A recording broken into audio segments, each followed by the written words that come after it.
मेरे जीते हुए शायद 2-3 महीना हो चुका है और मैं छात्र संघ कार्यालय तक नहीं गया हूँ अभी। ये किसी राजनीतिक दल का अड्डा तो नहीं है। विश्वविद्यालय होता है जहाँ छात्र पढ़ते हैं। अगर मैं कमियों को आपको नहीं दिखाता हूँ, विश्वविद्यालय के प्रशासन को नहीं बताऊंगा, तो कौन करेगा ये काम? अगर मुझ पर मुकदमा नहीं होता तो मैं भी जाके शासन कार्यालय में बैठता। कोर्ट से मेरा केस को रिजेक्ट कर दिया गया था, उसे वहां से मुझे बेल नहीं दिया गया। फिर हाई कोर्ट से जी, तो हाई कोर्ट से बेल मिला और शासन प्रशासन अगर साथ नहीं देगा हमारा, तो हम किस तरह से काम को कर पाएंगे? नमस्कार, लाइव सिटी देख रहे हैं आप। अभी हमारे साथ बातचीत के लिए पटना विश्वविद्यालय छात्र संघ अध्यक्ष जो NSTUI से आते हैं, शांतनु शेखर जी मौजूद हैं। आपको याद होगा ये वही शांतनु शेखर हैं जब पटना विश्वविद्यालय में सीएम डिप्टी सीएम गए थे तो उस दौरान उन्होंने कुछ सवाल किया था। इसके बाद प्रशासनिक कार्रवाई के शिकार हो गए। शांतनु शेखर जी से ही बातचीत करते हैं, क्या पूरा मामला था, क्यों आपको जो है वह हवालात में जाना पड़ गया? सबसे पहले तो लाइव सिटीज के तमाम दर्शकों को मेरा प्रणाम। देखिए, मामला ये था कि पटना विश्वविद्यालय में एक बिल्डिंग बनती है जिसकी लागत लगभग 146 करोड़ रुपए होती है, जिसका इनॉग्रेशन करने खुद तत्कालीन सीएम जो थे नीतीश कुमार जी, वो आए थे वहां पे, और डिप्टी सीएम दोनों आए थे, शिक्षा मंत्री और तमाम पदाधिकारीगण वहां पधारे। बावजूद इसके मैंने जब वहां हम लोग पहुंचे तो हमने सवाल किया कि हमारे कुलपति को क्यों नहीं इनवाइट किया गया यहाँ पे, क्योंकि बिल्कुल, और वो तमाम छात्र जो गेट के बाहर खड़े हैं वो विश्वविद्यालय के अभिन्न अंग है, और जब वो उनके लिए जो बिल्डिंग बना है उसमें अगर वही नहीं जाके देख पाते हैं तो इसका क्या मतलब है? ये किसी राजनीतिक दल का अड्डा तो नहीं है। विश्वविद्यालय होता है जहाँ छात्र पढ़ते हैं। तो मेरा सवाल बस इतना ही था सरकार से और विजय कुमार सिन्हा जी से बेसिकली था कि अगर आप यहाँ तक आए हैं तो 10 मीटर दूर और जाके जो स्थिति है, वास्तविक स्थिति पटना विश्वविद्यालय की है, उसे भी एक बार देख लिया जाए। तो पटना के डीएम को शायद ये बात बुरा लग गया, सरकार के तमाम लोगों को ये शायद बुरा लग गया कि कैसे एक छात्र संघ का लड़का आके मेरे सामने इस तरह का सवाल कर रहा है। तो उन्होंने अपना डेडिग्नेशन बताया कि मैं पटना का डीएम हूँ। तो मैंने भी कहा मैं भी कई हजार छात्रों का प्रतिनिधित्व करता हूँ पटना विश्वविद्यालय में और छात्र संघ का अध्यक्ष हूँ। तो इतनी सी बात को लेकर मुझ पर मुकदमा किया गया, मतलब कल मुझे बेल मिला है पटना हाई कोर्ट से। आप सोच सकते हैं एक छात्र प्रतिनिधि के साथ जो जीता हुआ है इस तरह का व्यवहार है रहा है शासन प्रशासन का, तो कैसे शासन कार्य करेगा? विश्वविद्यालय में स्टूडेंट्स ने मुझे जो वोट दिया है वो कहीं ना कहीं एक उम्मीद से दिया है कि शांतनु जब विश्वविद्यालय में जीत के आएगा तो कुछ काम को करेगा, विश्वविद्यालय हित में अच्छी कामों करेगा, और शासन प्रशासन अगर साथ नहीं देगा हमारा तो हम किस तरह से काम को कर पाएंगे? देखिए, पटना विश्वविद्यालय में राजनीति और छात्र राजनीति हमेशा से चर्चा का विषय रही है, और इस वक्त जब आप कह रहे हैं कि आप छात्रों का ही सवाल खड़ा कर रहे थे, छात्रों का ही सवाल उठा रहे थे, उस दौरान आप पर कार्रवाई हो गई, तो ये तो बात थोड़ा अटपटा लग रहा है। जी, बेसिकली मैं कह रहा हूँ जो बात मैंने अभी आपके सामने कहा है, उस दिन भी मैं तमाम मीडिया के सामने इसी बात को रखा था, और मैंने वहां पे ये बात कहा था कि अगर विश्वविद्यालय हित में मैं सवाल नहीं कर पाता हूं तो मेरे छात्र प्रतिनिधित्व होने की कोई मतलब ये अच्छी बात नहीं है कि मैं ऐसा छात्र नेता हूं जो अपने सवालों को लेकर रख नहीं पा रहा हूं सामने। तो बेसिक सा मेरा ये अधिकार था कि मैं शासन प्रशासन से पटना विश्वविद्यालय के हित में सवाल करूं।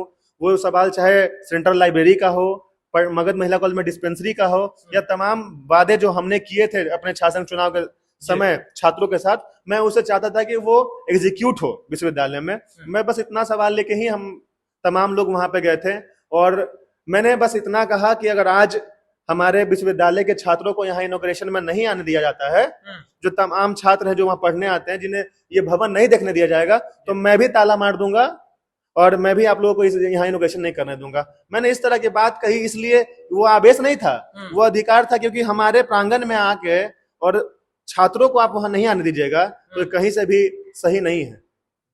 तो आप जिस तरह की आपने वहां बात की, देखिए आपके चुनाव के दौरान भी मैं था, और जिस तरह का आपने अभी मगध महिला कॉलेज में डिस्पेंसरी का मुद्दा, ये तमाम मुद्दे थे जो आपकी जीत में एक बड़े फैक्टर जो है वो साबित हुए थे। तो इन सारी चीजों को एग्जीक्यूट करने में किस तरह की दिक्कतें आ रही?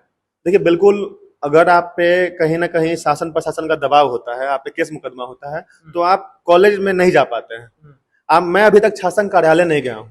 आपको सुन के हैरानी होगी, मेरे जीते हुए शायद 2-3 महीना हो चुका है और मैं छात्र संघ कार्यालय तक नहीं गया हूँ अभी तक। It's all because of who, like जो पटना विश्वविद्यालय के प्रशासनिक पदाधिकारी हैं, या फिर बिहार सरकार है, या फिर शासन प्रशासन है, उन्हीं के कारण। अगर मुझ पर मुकदमा नहीं होता तो मैं भी जाके शासन कार्यालय में बैठता, अपने पद पे, अपने कुर्सी पे बैठ के तमाम छात्रों का जो भी प्रॉब्लम होता मैं उसका निपटारा करता वहां बैठ के। लेकिन मैं नहीं कर पा रहा हूँ, किस कारण से? मुझ पे मुकदमा हुआ तभी तो। और मुकदमा किया किसने। और मैं एक और बात बताना चाहता हूँ जी। कि विश्वविद्यालय में एक बॉडी होती है जिसको हम लोग प्रोक्टर कहते हैं, और बिना प्रोक्टर के बताए मुझ पे कैसे मुकदमा हुआ, ये सवाल भी है। अगर प्रोक्टर आपने बनाया है विश्वविद्यालय में, तो बिना उनके इन्फॉर्मेशन के मुझ पे कैसे मुकदमा हो गया। और मुकदमा हुआ तो ठीक है, मैं कोई हीनियस क्राइम तो नहीं कर दिया था। जो मेरे घर के नीचे पुलिस पड़ी थी, एसआईटी टीम पड़ी थी, मेरे मोबाइल को ट्रैक किया जा रहा, एसआईटी पड़ी हुई थी, एसआईटी पड़ी हुई थी। बिल्कुल, मेरे पूरे गाय घाट में जिस जगह मैं रहता हूँ, तमाम लोग से पूछा जा रहा था कहाँ है कहाँ है। पटना विश्वविद्यालय बिहार में उसकी गरिमा है, और मैं वहां पे चुनाव जीत के आता हूँ। इनसे शायद ये नहीं पच रहा कि एनएसवाई का छात्र कैसे पटना विश्वविद्यालय में अध्यक्ष पद जीतता है, वो भी 50 साल बाद। तो ये भी एक बहुत बड़ी बात हो सकती है। लेकिन क्या लगता है कि कोई राजनीति है, विश्वविद्यालय के अंदर की राजनीति है इसके पीछे? देखिए, मैं ये नहीं कहूंगा कि विश्वविद्यालय के अंदर की राजनीति है, राजनीति कहीं ना कहीं बाहर से होती है।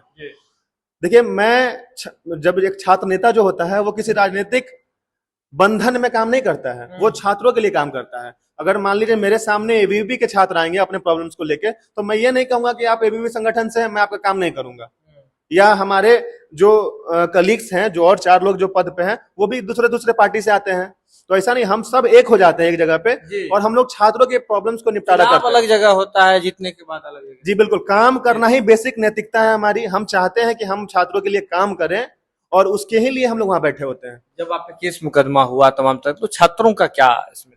देखिए, तमाम पूरे बिहार से बहुत सारे छात्र नेता ने मुझे सपोर्ट किया है, बाहर से फोन के माध्यम से हो, मैसेज के माध्यम से हो। और पटना विश्वविद्यालय मेरे साथ बहुत मजबूती के साथ खड़ी रही है। जिस मजबूती के साथ आपने चुनाव में देखा होगा, कितने वोट और मार्जिन से मैंने चुनाव हराया, अपने प्रतिनिधि को आपने देखा होगा, ये इतिहास रहा है। इतने वोट से आज तक पूरे पटना विश्वविद्यालय के इतिहास में कोई नहीं जीता चुनाव। तो एक कहीं ना कहीं पटना विश्वविद्यालय के छात्रों का बिलीफ है मेरे पे, उनका भरोसा है कि शांतनु शेखर जो भी करेंगे हमारे हित में करेंगे। तो उस नाते मैं शुक्रगुजार हूं पटना विश्वविद्यालय का और तमाम छात्रों का और छात्र नेताओं का, जो बिहार से या फिर अन्य जगह से मुझे देख के मुझे मैसेज के माध्यम से, फोन के माध्यम से मुझे उन्होंने सपोर्ट किया था। धाराएं कौन कौन सी लगी? धाराएं मुझ पे 121A BNS, 121B BNS, 276 और तमाम कई सारे धाराएं थे मुझ पे लगे हुए। जो अब पटना हाई कोर्ट से आपने बेल दिया है। कोर्ट से मेरा केस को रिजेक्ट कर दिया गया था, वहां से मुझे बेल नहीं दिया गया। फिर हाई कोर्ट से, जी, तो हाई कोर्ट से बेल मिला। हाई कोर्ट ने क्या टिप्पणी की तमाम चीजों को केस देखते हुए? देखिए, हाई कोर्ट ने भी, मतलब जो माननीय जज होते हैं, वो भी समझते हैं कि एक छात्र नेता है, जो जीता हुआ पदाधिकारी है, उसको वो अगर सवाल नहीं करेगा तो वो करेगा क्या। अगर मैं कमियों को आपको नहीं दिखाता हूं, विश्वविद्यालय के प्रशासन को नहीं बताऊंगा, तो कौन करेगा ये काम। बस इतनी सी बात थी वहां पे। ये शांतनु शेखर हैं। शांतनु शेखर एनएसयूआई से जीते हुए कैंडिडेट हैं। पटना विश्वविद्यालय, जिसकी एक बड़ी गरिमा है पूरे बिहार भर में, पटना विश्वविद्यालय के छात्र संघ के अध्यक्ष हैं। लाइव सीरीज पे आपने इनकी पहले भी इंटरव्यूज देखी होगी। लेकिन आपको बता दें कि सवाल करना इतना भारी पड़ गया कि अब कह रहे हैं, लाइव सीरीज से कह रहे हैं कि कोई हीनियस क्राइम नहीं कर दिया था कि एसआईटी की टीम जाकर के मेरे घर के नीचे घंटों वहां खड़ी रहती थी, लोगों से पूछताछ करती थी, छापेमारी करती थी। अब हाईकोर्ट से बेल मिल गया है। सीधे तौर पे कह रहे हैं कि मैंने छात्र के हित का मुद्दा उठाया था और यह बताया था कि पटना विश्वविद्यालय की जो स्थिति है वह कैसी है, इस पर मैंने सवाल किया था। इसके बाद मेरे ऊपर जो है प्रशासन की ओर से एफआईआर कर दिया गया था, मुकदमे कर दिए गए थे। फिलहाल बेल पर जो है बाहर आए हैं। यह खबर आप लाइव सीरीज के यूट्यूब पर देख रहे हैं तो आप सब्सक्राइब कर ले, फेसबुक पर देख रहे हैं तो फॉलो कर ले। जुड़े हैं लाइव सीरीज के साथ, खबर का सिलसिला लगातार जारी।